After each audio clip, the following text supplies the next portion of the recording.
Solving rational inequalities na naman po tayo mga sir, at makikita po natin dito ang mga intervals and set notations sa ating screen. Pero before yan, intro po muna tayo.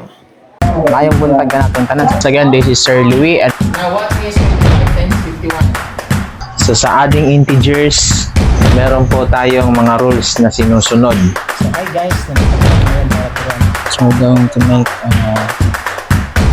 regular hexagon. Good morning everyone. So this is Sir Louis Vlog. Please support our Facebook page, Sir Louis Vlog. Our Facebook account, Unyate Louis, and our YouTube channel, Sensei Louis. Salamat! Good morning once again. This is Sir Louis at nandito naman po tayo sa bagong episode natin sa ating video tutorial. Natin po ituturo sa inyo ang rational inequalities. So, ang atong example is 2x over x plus 1 greater than or equal to 1. So, ang una pong gagawin natin dito is we need to transform this one into single fraction. So by doing that, we're going to use the addition property of equality, or para po mas madali, atin pong siyang itatranspose ang negative 1 sa kabilang side para maging 0 po ang nasa right side. Then after that, we're going to get the LCD. So since isa lang po yung fraction natin, so ang LCD natin is automatic the x plus 1.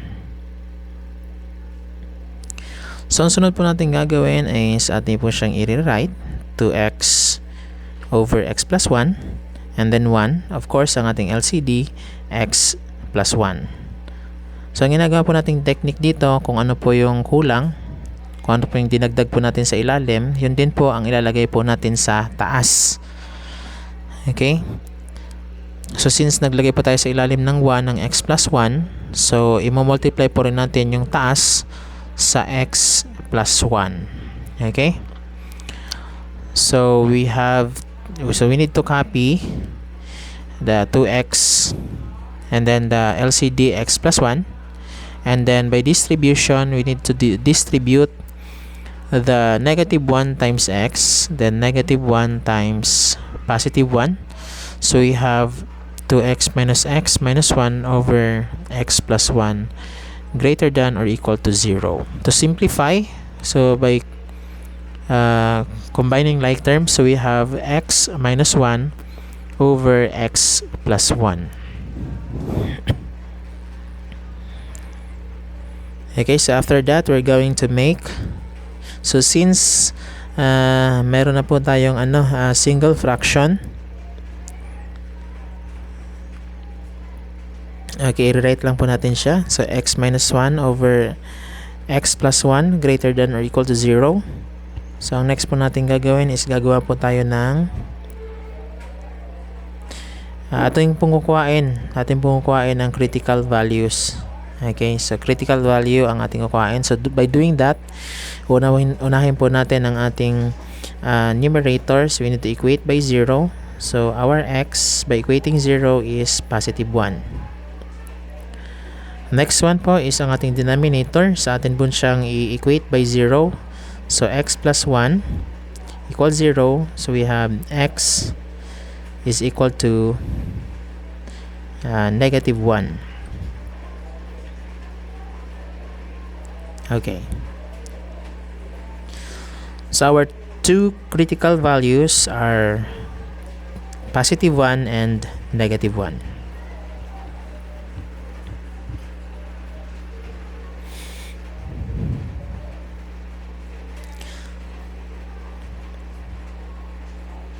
So after that, we're going to, since maliit lang po yung ating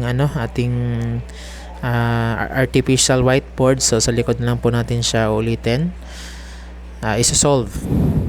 Okay, so atin pong nire-write ang ating problem, and then the value of our x's, so we have negative 1 and positive 1. So that is our critical value.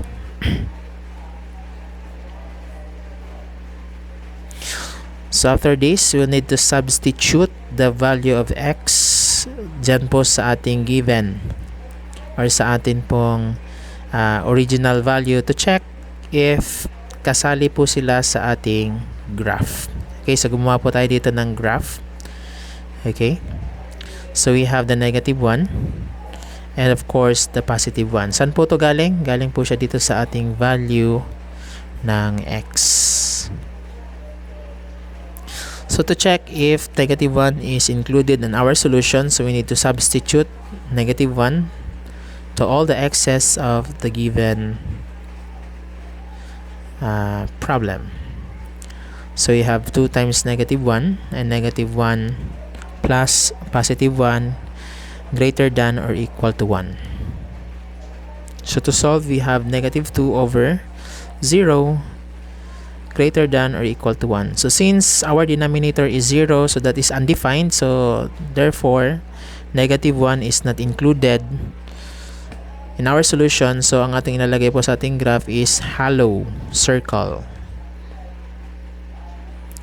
So let's check if positive 1 is included in our solution. So we have 2 times 1, then 1 plus over 1 plus 1 greater than or equal to 1. So to check, 2 times 1, you have 2. 1 plus 1 is 2, greater than or equal to 1. So 2 divided by 2, so the answer is positive 1, greater than or equal to 1. So since we have the equal sign, or it is greater than or equal to 1, so our answer is correct. So therefore, positive 1 is included in our solution. So ang ating pong gagawin is ang ating pong graph ay dapat po naka-solid. Ating po siyang i-shade. So meaning po, ang positive 1 is included in our solution.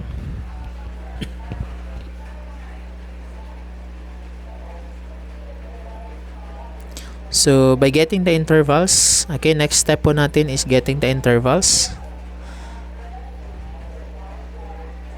So the first interval is mag-start po tayo sa negative 1 going to the left side. So our x is less than negative 1. Papunta po siya sa left side, so mga negative numbers. So that is x less than negative 1. And then the second interval is between negative 1 and positive 1. So therefore that is x greater than negative 1. Greater than po siya kasi papalapit po siya sa 0. And we have also na less than 1. Di papalapit po sa 0 ang ating positive numbers. Okay, so our third interval here, since we're going to start with positive 1 and going to the right side, so our interval is x greater than positive 1. So papunta naman po siya sa right side. Okay? So next is gagawa po tayo ng table of signs. Okay? So table of signs. So we're going to use the intervals. Okay? So table of signs. So dito po natin malalaman kung ano po ang mga included po sa ating solutions or the domain of our solution.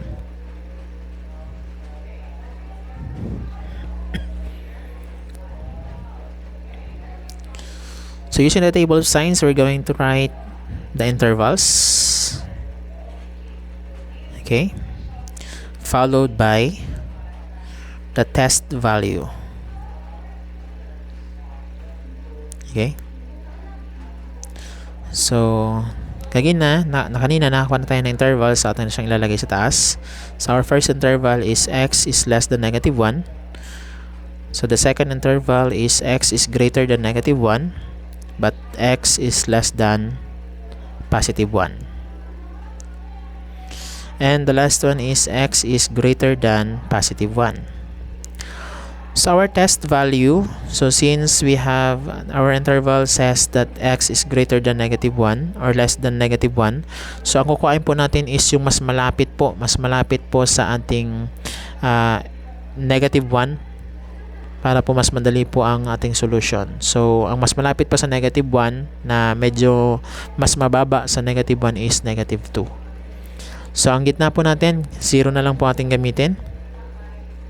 And the last one is Kuhain po rin po natin yung mas malapit po sa positive 1. So since that is greater than, so ang mas malapit po sa kanya is 2. Para hindi po tayo mahirapan sa pagsa-substitute. Okay, so ang sunod po natin gagawin to test the value, babalikan po natin yung ginawa po natin kanina na single fraction.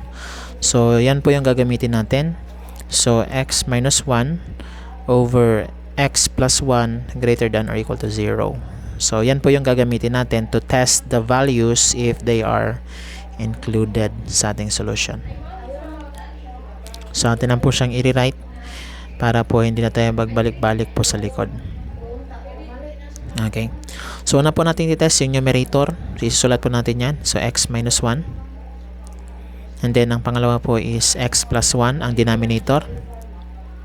And then sa ilalim po ilalagay po natin sila lahat. So, pasensya na po sa ating eraser dyan. Dishwashing, foam. Okay. So, dyan po ilalagay po natin ang x minus 1 over x plus 1. Okay, to check if the sign is positive or negative, of course, because that is a table of sign. So, we're going to substitute the value of x. So, if our x is negative 2, so negative 2 minus 1, so the answer is negative. So if x is 0, so 0 minus 1, so the answer is negative. If x is positive, 2 minus 1, so the answer is positive. So next one po, if the x is negative, so negative 2 plus 1, so the answer is negative. If x is 0, so that is positive. So if x is positive 2, okay, the answer is also positive. Now, ang gagawin po natin is i-multiply po natin yung ating mga sagot ng mga signs para po makuha natin tong pangatlo. So, negative times negative, that is positive. Negative times positive is negative. Positive times positive is positive. Now, dito po, makikita po natin na meron po tayong positive, negative, at positive. At ang tanong po dyan is, ano po ba yung intervals natin gagamitin? So makikita po natin sa ating problem kanina that is greater than or equal to. So kung greater than po ang ating sa problem po natin, ang ating inequalities greater than, so kukuhain po natin sa ating solution are the positive. Okay, yung positive po ang ating kukuhain. So ang interval po natin gagamitin is yung katapat po ng mga positive numbers. So we have x is less than negative 1 and x is greater than positive 1. Okay, to write down the set notation, so we have write the bracket. So x is the element of all real numbers such that x is less than negative 1. So galing po siya dun sa answer natin kanina. Or